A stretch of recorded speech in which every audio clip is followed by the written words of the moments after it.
Good day, students. Welcome to math.serve.com. In this clip, we're going to be going over problems 11 to 15 of the January 2018 Algebra 2 New York Regents exam. All right, let's take a look at question 11. It reads, if n equals the square root of a to the fifth and m equals 5, where a is greater than 0, an expression for n over m could be... Okay, so let's go ahead and take a look at the properties of exponents that we're going to be using to solve this problem. Okay, so we're going to review some formulas real quick that pertain to the properties of exponents. Okay, alright, so the properties of exponents that we're looking at today, the first one is the nth root property. Actually, it's the special case of the nth root property, but we'll just call it nth root property. If you're taking the nth root, in this case the square root of, let's say, a to the x, this is the same thing as a to the x raised to the 1/2 power, and when you multiply it out, it's basically a to the x over 2. Okay, so the denominator is the index of your radical and the numerator is the power. Whenever you have 2 as the index, you do not put any number there. It's kind of like it's invisible, all right? But when you put higher indices like 3 or more, then you actually have to write the number there. The next property we're looking at is the quotient property of exponents. Quotient properties as follows. If you have the quotient of 2 exponents with the same base, what's the rule? So a over x divided by a over to the y. A to the x divided by a to the y. The rule is you simply subtract the exponents. You subtract the denominator exponent from the numerator exponent. Alright? Okay, so what do we have here? In this problem, we have n is equal to the square root of a to the fifth, and m is equal to a. We now want to find an expression for n over m. So let's do it. N over m is going to be, we'll substitute, we'll have the square root of a to the fifth divided by m, which is just a. Now, we can write the square of a to the fifth with the nth root power as a power, okay?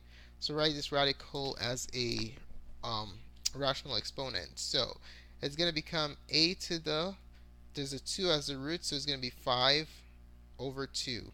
Okay, remember the exponent is the numerator, and the index, which is 2 of the roots in this case, is 2, okay? Alright, now that's that divided by a. If there is no power, what number do we assign as the exponential value? If there's no power, the default power is 1. Alrighty? So now we are in the position to apply the second property, the quotient property, since we have the quotient of 2 exponents with identical bases. So we're going to have a to the numerator exponent 5 over 2 minus the denominator's exponent 1. Let's write it as 1 over 1. Okay, what's 5 over 2 minus 1 over 1? Find the LCD, multiply top and bottom by 2. So that yields a to the, let's write that again, a to the 5 over 2 minus 2 over 2. When we subtract, that gives us a to the, subtract the numerator, keep the denominator, 3 over 2. Now this is the answer using rational exponents. It doesn't match 1 or 2, so let's go ahead and write this as a radicand, okay? So if we want to write this as a radicand, remember the denominator is the index of your radical, so it's going to be the square root of a to the third power. There's supposed to be a 2 here, but whenever your index is 2 as indicated earlier, you do not put any number, alright? So the square root of a to the third is your final answer. Option number 4 is the answer to question 11. Alright, let's take a look at question 12. It says the solutions to x plus 3 minus 4 over x minus 1 equals 5 are If you take a look at the roots, the solutions we have here, they have the radical component, plus or minus, some have imaginary numbers. So that's an indication that we are going to have to solve a quadratic formula by either completing the square or by applying the quadratic formula. Okay? So we're going to solve a quadratic equation either with the quadratic formula or by completing the square. So before we get started, let's go ahead and write down what the quadratic formula is. Quadratic formula. It's the condensed version of completing the square. Okay, it's faster than completing the square. So x is equal to negative b plus or minus the square root of b squared minus 4ac over 2a. We're going to be applying this later, so keep that in mind. Now let's take a look at the problem we have on hand, which is x plus 3 equal x plus 3 minus 4 over x minus 1 equals 5. Now this is a rational equation. First thing you want to do is get rid of the denominator. Okay? When you get rid of the denominator, then it's much easier to deal with. So how do we get rid of this denominator here? Well, x plus 3 over 1 has a denominator of 1, 5 has a denominator of 1. To eliminate the denominator of rational equations, you just have to find the LCD and multiply the entire equation by the LCD.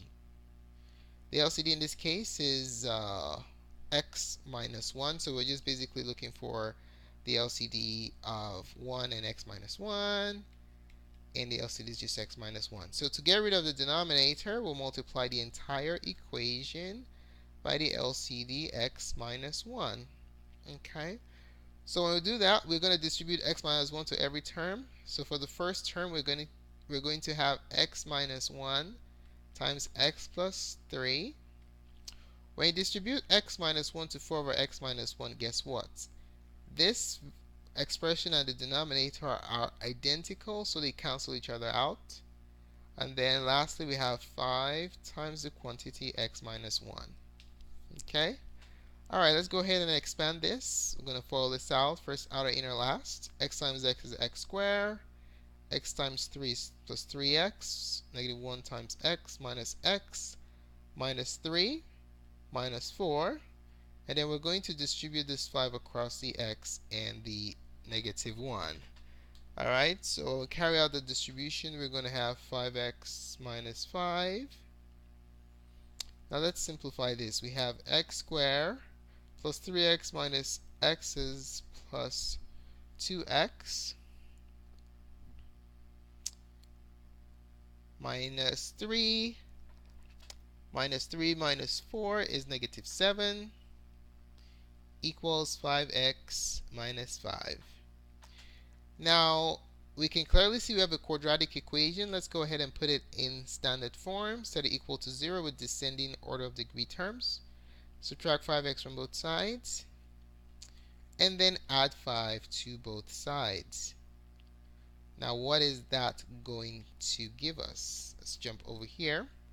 We're going to have x squared plus 2x minus 5x is minus 3x minus 7 plus 5 is minus 2 equals 0.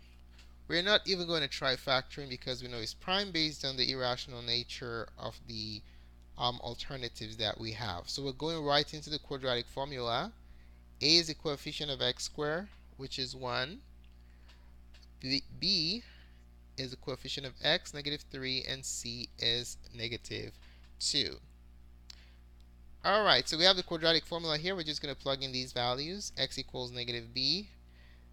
Whenever you're substituting the negative value, please make sure to use parentheses so you don't make sign errors. Okay? B squared, negative 3 squared, minus 4ac, 4ac. And this entire expression, so let's see, I got to put in something here.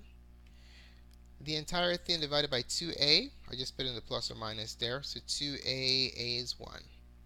Alright, so we're going to use order of operations to simplify this expression that we have. negative negative 3, that's a positive 3, plus or minus the square roots. Negative 3 squared as 9. Remember, when you square a negative, it becomes positive. And then the negative 4 times negative 2 is going to be positive 8, like that. And then all over 2a, which is just 2. And then let's simplify that. You're going to have 3 plus or minus root 17.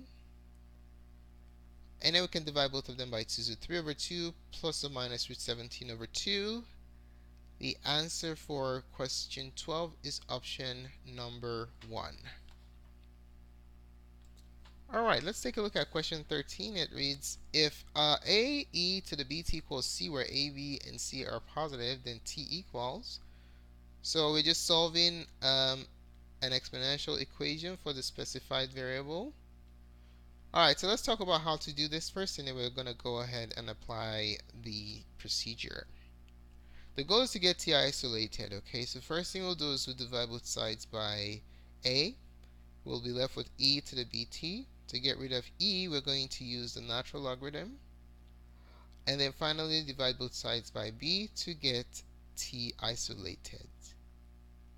Alright, let's go ahead and apply the steps. So let's start off, divide both sides by a.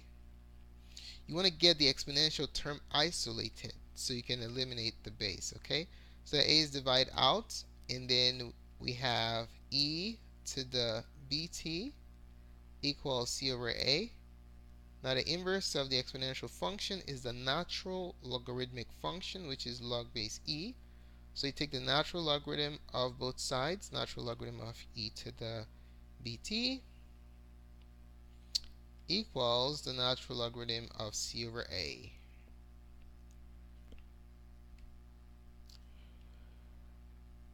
Alright, so what happens on the left side of the equation? On the left side of the equation, the ln and e are inverses. Composed with each other, they take each other out. So you have bt equals the natural logarithm of c over a.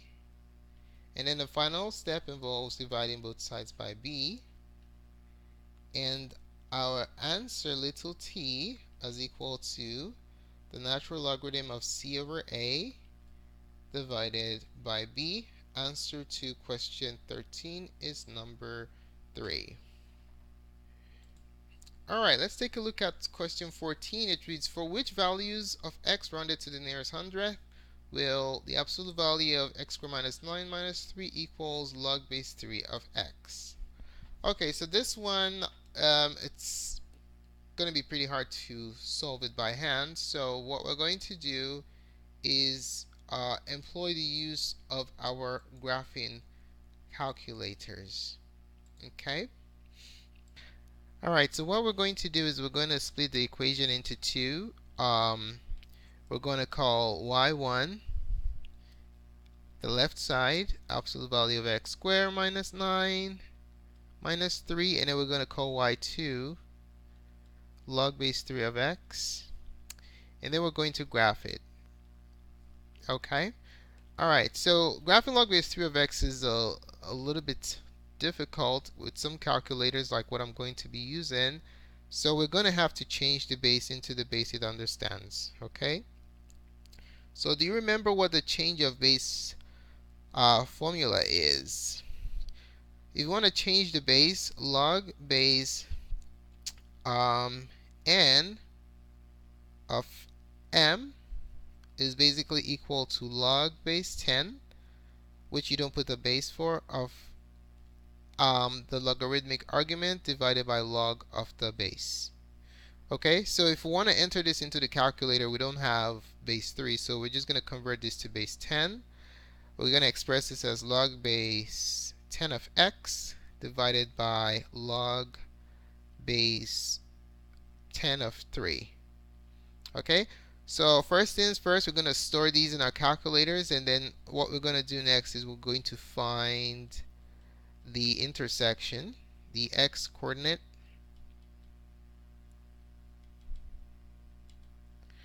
of the intersection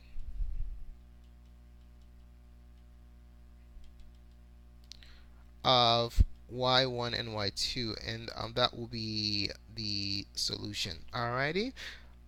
Now let's go ahead and do it. Let's go into the graphing window, enter the first function. So absolute value, go to catalog,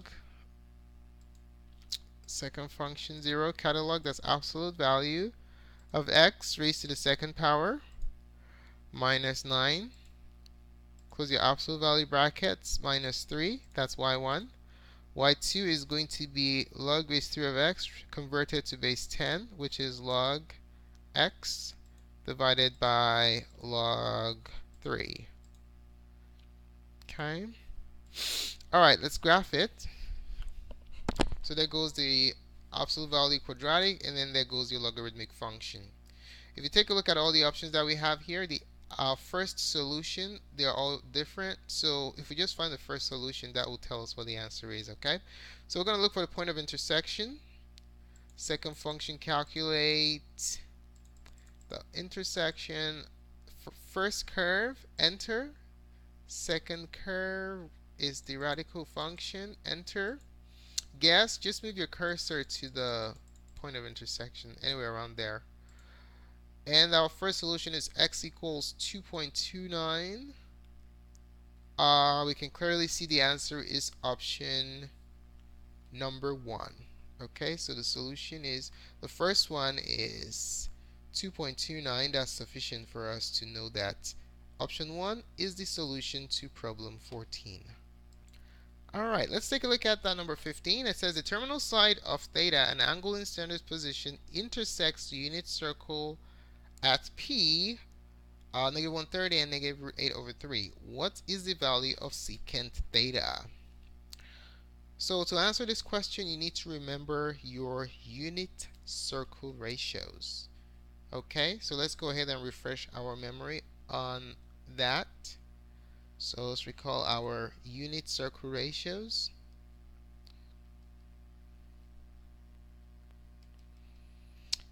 Let's start with cosine. So let's say we have a coordinate x and y, okay, on the unit circle. So we have cosine theta is going to be x, and that follows that its reciprocal, which is secant theta, is going to be 1 over x. Sine theta is going to be the y coordinate, and its reciprocal, cosecant theta, is going to be 1 over y. Tan theta is the quotient of these two, sine over cosine, which is y over x, and its reciprocal, cotangent theta, is x over y. Okay, so we have the point in standard position, point P, is negative 1/3 and negative root 8 over 3. We need secant theta. Secant theta from our unit circle ratios is simply 1 over x. We can clearly see that our x coordinate is negative 1/3. Alrighty, so we're going to plug that in here. We're going to have 1 over negative 1/3. So how do you resolve this complex fraction? You simply drop change flip. So you drop the numerator times the reciprocal of the denominator. And negative 3 is your final answer. The answer to question 15 is option number 1. Thanks so much for taking the time to watch this presentation. I really appreciate it. If you found the contents of this tutorial helpful in your preparation for the upcoming Regents exam, do give us a thumbs up. Your positive feedback is very valuable to us. Don't forget to subscribe to our channel for updates to other tutorials such as this. And if you have any comments or questions, just post it in the comment section below, and we'll be more than glad to respond. You can access our playlist by scanning this QR code using your mobile devices, and you can also go to mathgodserved.com for access to a wide variety of tools to help you prepare for the upcoming Regents exam. Thanks again for watching, and have a wonderful day. Goodbye.